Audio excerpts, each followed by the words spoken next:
Abra a palavra de Deus lá em Lucas capítulo 11.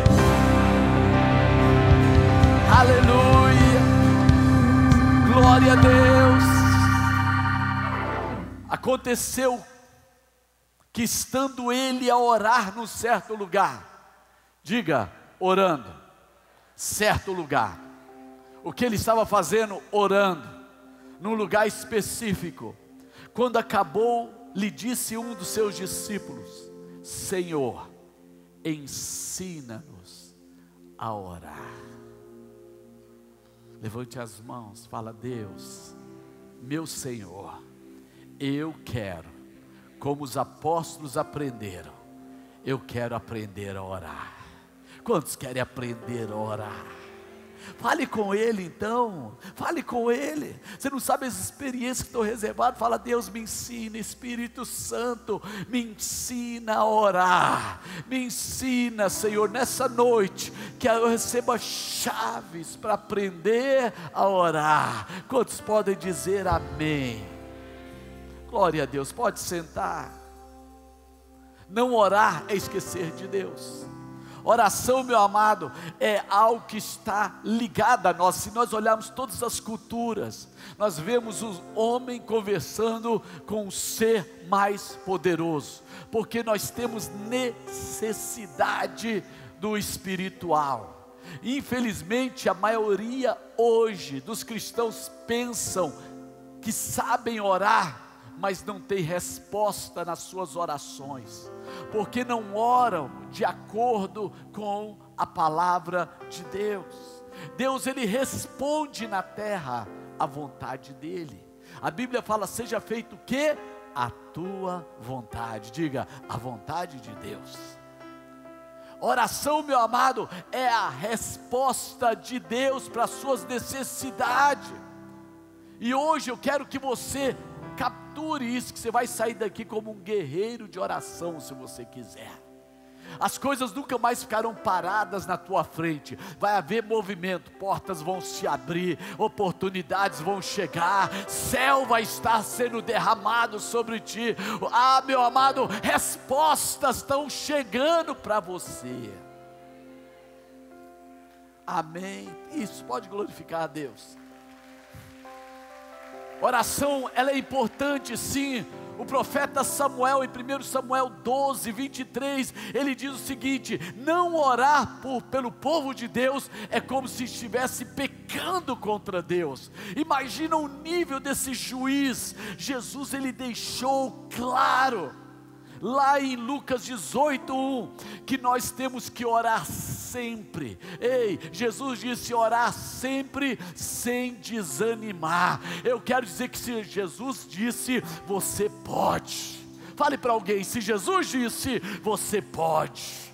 A igreja de Atos, no capítulo 2, versículo 42, diz: e perseveravam. Eles lutavam em oração. Por que essa igreja era tão tremenda? Por que essa igreja virou o mundo de cabeça para baixo? Porque ela não começou nada sem antes ouvir a voz de Deus. Sabe qual é o teu problema? Fala para ele: sabe qual é o teu problema?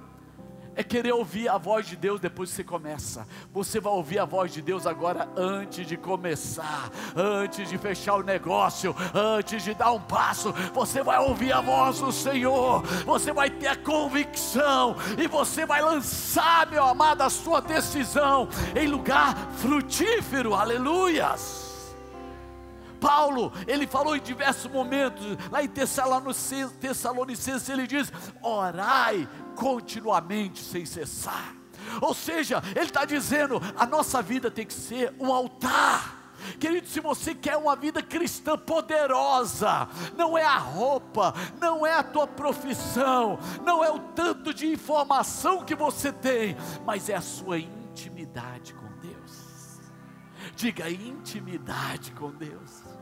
Cara, já pensou? Deus está dizendo: eu quero estar próximo de você, eu quero andar com você, eu quero te orientar. Mas é através da oração que você entra nessa nova dimensão. Amém ou não amém? Paulo fala, orando todo o tempo, Efésios 6,18, orando todo o tempo. Pedro, lá em 1 Pedro 3,12 diz que os seus ouvidos, diga, os ouvidos de Deus, estão atentos à minha oração.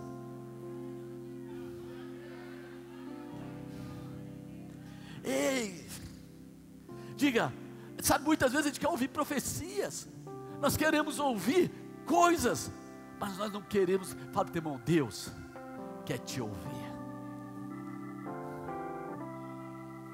Aleluia, os ouvidos do Senhor estão atentos. A oração, meu amado, tem alguns princípios. Primeiro, a oração, ela tem que ser uma prioridade na sua vida. Não adianta você começar o seu dia com uma agenda, e nessa agenda não ser apresentada a Deus antes. A oração tem que ser uma prioridade, porque a oração é a prova que eu creio que Deus é real, que eu confio em Deus, que Ele tem o melhor para mim. A oração é a prova da minha fé. Ei, meu irmão, antes de você começar um relacionamento, entra em oração. Antes de tomar uma decisão, entra em oração. Antes de começar algo e assinar, entra em oração. Deus tem a oração preparada, a resposta preparada para a sua vida. A oração, meu amado, ela é a lenha que mantém o fogo aceso na tua vida. Toda vez que a gente vê pessoas desanimando, você percebe que a vida de oração dela caiu. Toda vez que a gente vê a pessoa cansada, é porque ela está carregando aquilo que deveria estar nas mãos do Senhor, carregando preocupações que deveriam estar nas mãos do Senhor. Quando você vê alguém muito amargurado, cheio de dores, é porque a pessoa está muito distante de Deus, porque aquele que se aproxima, ele carrega a amargura, ele carrega a ofensa, ele carrega a memória das coisas ruins.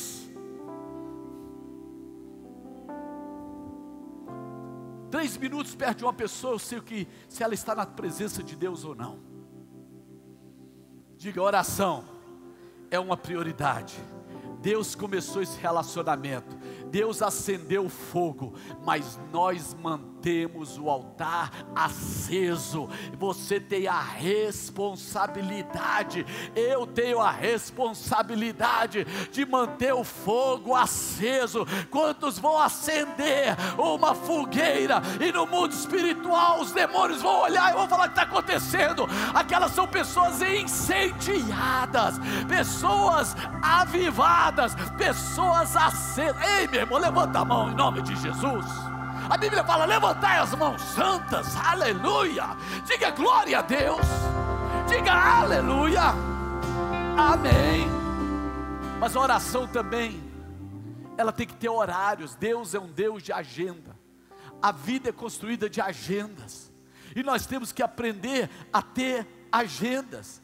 Querido, fala para o teu irmão, Deus jamais falta, nem chega atrasado numa agenda. Continue aparecendo para orar, e você vai encontrar sempre o Senhor naquele lugar. Meu amado, a Bíblia fala de horários. Diga, Deus é um Deus de momento certo. Ele não chega atrasado, Ele tem um momento certo.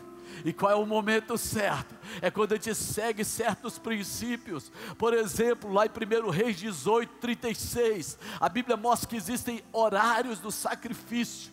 Eles tinham 2 horários durante o dia, que eram às 9 da manhã e às 15 da tarde. Mas tem pessoas que oram às 9 da manhã, às 15 da tarde e na virada do dia, de meia-noite a 1 da manhã. Ou seja, lá pelas 23 horas, você já entra com o dia falando com o Pai da glória.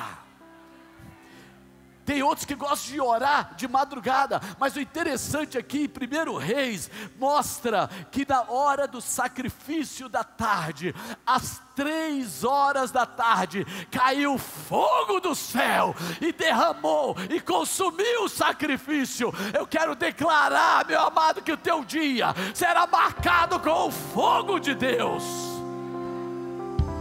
Daniel orava 3 vezes por dia. Pode dar uma salva de palmas. Você está sentindo essa atmosfera? Daniel orava 3 vezes por dia. Agora a Bíblia fala que ele tinha esse costume, e teve uma época que ele ficou 21 dias de jejum, e ao 21º dia, na hora do sacrifício da tarde, diga 3 horas, hora do sacrifício da tarde, Deus enviou Gabriel. Eu quero declarar que Deus vai liberar anjos para te visitarem na hora agendada, que você tivesse hora o tempo todo, mas aquele horário você vai parar, aquele horário você vai arranjar um lugar, aquele horário você vai orar, e o fogo vai cair, e os anjos virão, aleluia.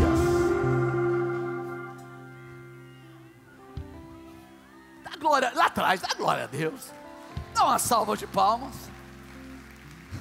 Em Atos 2,15, algo aconteceu de forma extraordinária, e as pessoas viraram, falaram: esse povo está bêbado, e Pedro fala assim: olha, essas pessoas não estão bêbadas, porque são apenas as 9 horas da manhã. Diga, às 9 horas da manhã, foi o Pentecostes.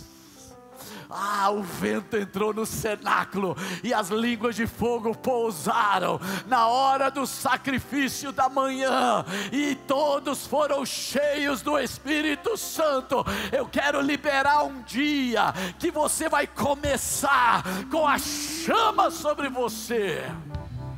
Alguém recebe em nome de Jesus? Você fala assim, o que mais? Lá em Atos, capítulo 3, versículo 1, fala que João e Pedro estavam indo para o templo. Que horas? Às 3 da tarde, diga às 3 da tarde, hora do sacrifício da tarde. E eles encontram um aleijado, e ali o milagre acontece. Eu quero declarar que o seu horário de sacrifício, Deus vai liberar milagres, coisas paralisadas serão saradas. Podia fazer barulho? A Bíblia fala do centurião Cornélio. Esse homem era um homem gentio, e lá em Atos 10:3, a Bíblia fala, no horário por volta das 3 da tarde, diga, horário de sacrifício, Deus enviou um anjo. Fala para o teu irmão, te prepara, anjos serão enviados.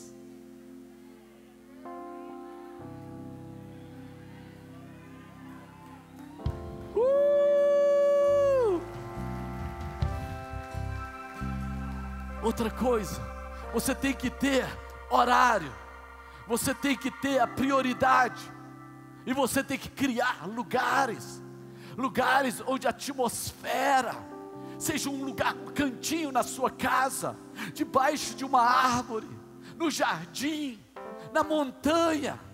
Querido, existem lugares que vão estar separados, e quando você chegar naquela hora, naquele lugar, algo já está pronto. A Bíblia mostra muitos lugares que Jesus orou, mas uma coisa nós temos que aprender. Fala para o teu irmão, tenha lugares na sua casa.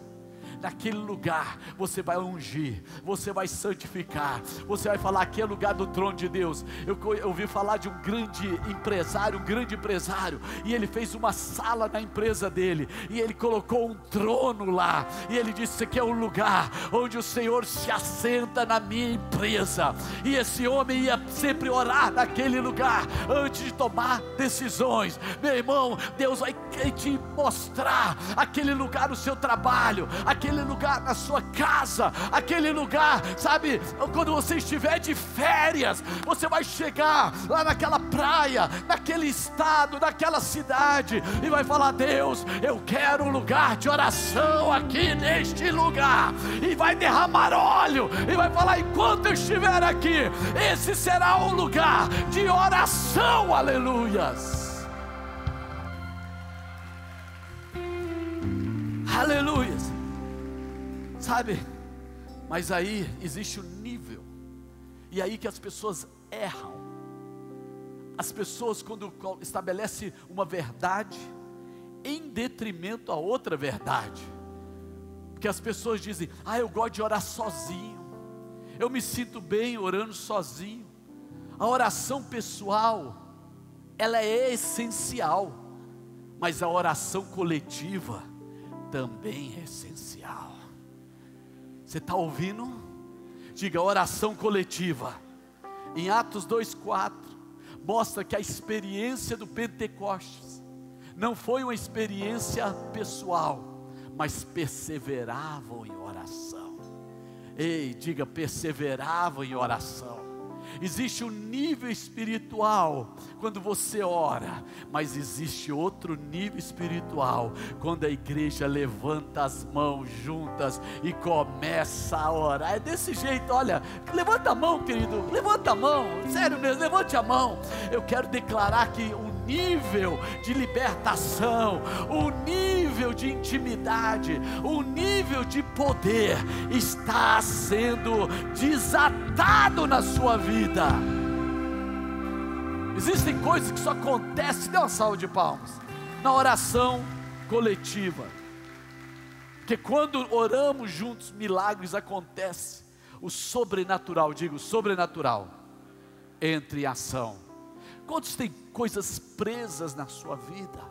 Quantas vezes nós temos situações presas? Lá em Atos 12, fala que Pedro estava na prisão, mas a igreja, diga a igreja, fazia oração incessante por ele. A oração coletiva da igreja liberou um anjo que entrou onde eles não podiam entrar. A oração da igreja nos transporta a lugares aonde nós não podemos entrar e coloca em liberdade aquilo que está preso. Eu quero declarar: tem muitas coisas presas esperando a sua oração.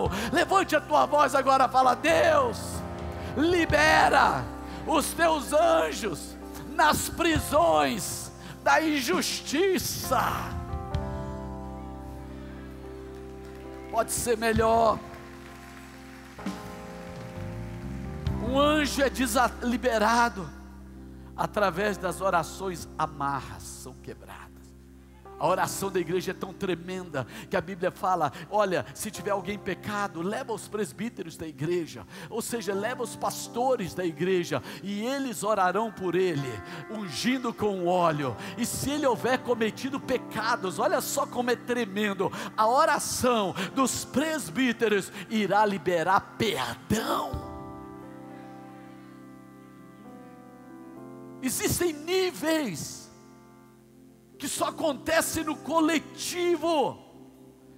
Em Atos, no versículos 3 e 4 de Atos 1, diz: e as línguas pousaram sobre todos. Diga, todos. Porque a igreja de Atos não é a igreja do eu, é a igreja do todos. Eu quero declarar experiências coletivas. Todos, diga todos, ficaram cheios do Espírito Santo.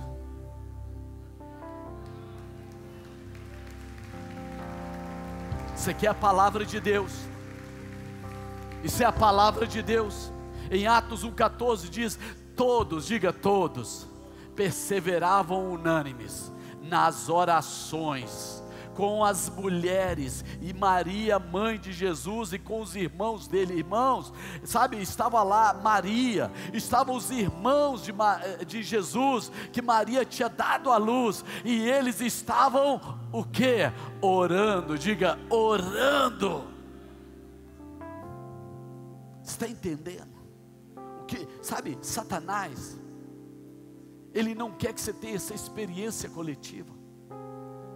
Sabe, se eu fosse Satanás, eu impediria as pessoas de orarem, colocaria dificuldades para orar coletivamente, porque os grandes milagres e grandes avivamentos aconteceram quando a igreja decidiu orar. Os avivamentos vieram quando a igreja decidiu orar. Um grande historiador dos avivamentos afirmou: nenhum grande despertamento espiritual começou sem que houvesse oração coletiva. Uma pergunta: você quer que toda a tua família vá para o céu? Ou você quer que vá para o inferno? Quantos querem que vá para o céu? Quero ver sua mão. Você quer que vá para o céu? Glória a Deus. Você quer que seus amigos se convertam e vão para o céu? Então, meu amado, eu quero declarar que o despertamento é quando a igreja se levanta para a missão, é quando a igreja para de olhar para si e começa a olhar para fora, é quando nós paramos de concordar. Ei, está tão absurdo que nós estamos vendo esses dias. Uma cantora famosa morreu, nunca ouviu a música dela, sabe que eu não fico ouvindo um negócio de sofrência, e ela morreu nova, com 26 anos. Agora, o que me assombrou é um bando de cantor evangélico fazendo homenagem a ela. Isso é uma vergonha, porque o louvor pertence ao Senhor, meu filho. O louvor é porque ela é famosa que vão lá, sabe, fazer homenagem. Eu quero dizer, meu querido, nós temos que orar por salvação, nós temos que orar por conversão. As pessoas têm que parar de se sentir confortáveis e começar a ver que há algo diferente na sua vida. Você tem que começar a entrar nas lanchonetes, nos restaurantes, olhando para os olhos das pessoas, chegando nelas e dizer: eu tenho uma palavra para você. O Senhor te ama, Ele quer te libertar, Ele quer te dar algo que nada na vida pode te dar, somente Jesus. Despertamento é quando o nosso coração fica inclinado para a salvação. Ei, meu irmão, a Bíblia fala: e recebereis o Espírito Santo e sereis minhas testemunhas. Quem está cheio do Espírito Santo fala de Jesus, aleluias. Fala de Jesus. Ele não quer vir para a igreja sozinho, ele não quer ficar sozinho, mas ele fala de Jesus. Sabe, Satanás tem feito todo o possível para que os cristãos experimentem esse avivamento.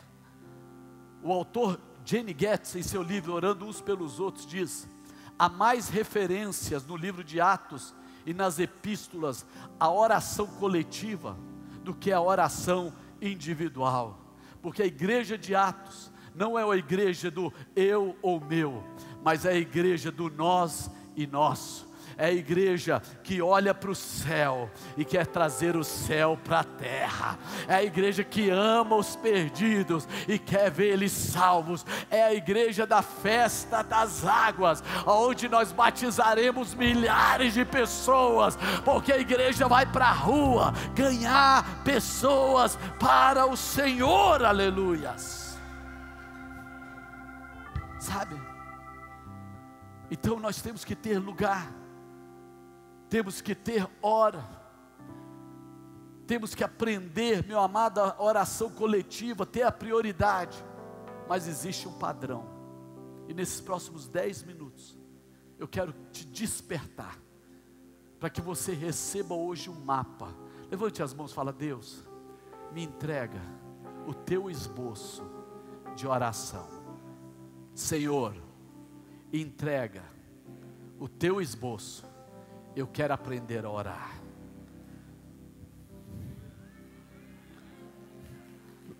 Lá em Lucas diz: quando orares, digam. Aí você pensa assim: ué, o Senhor ensinou uma oração que se eu ler ela, vê quanto tempo aí no relógio, vê quanto tempo.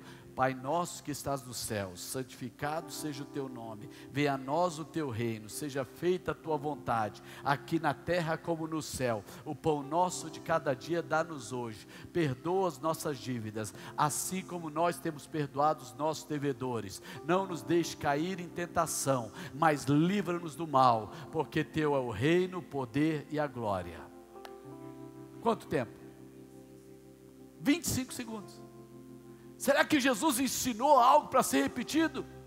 Fala para o teu irmão, não. A oração do Pai Nosso é um modelo, é um padrão a ser seguido, é um esboço, é um mapa. No primeiro século, os rabinos tinham o costume de instruir os seus alunos a partir de verdades chaves. Eles davam certos temas, tópicos, que eles desenvolviam por meio de um esquema. E Jesus, quando estava ensinando a oração do Pai Nosso, Ele estava dando tópicos, temas, que deveriam constar em suas petições. E o interessante é que quando você orar, você vai orar assim, porque a oração tem um caminho.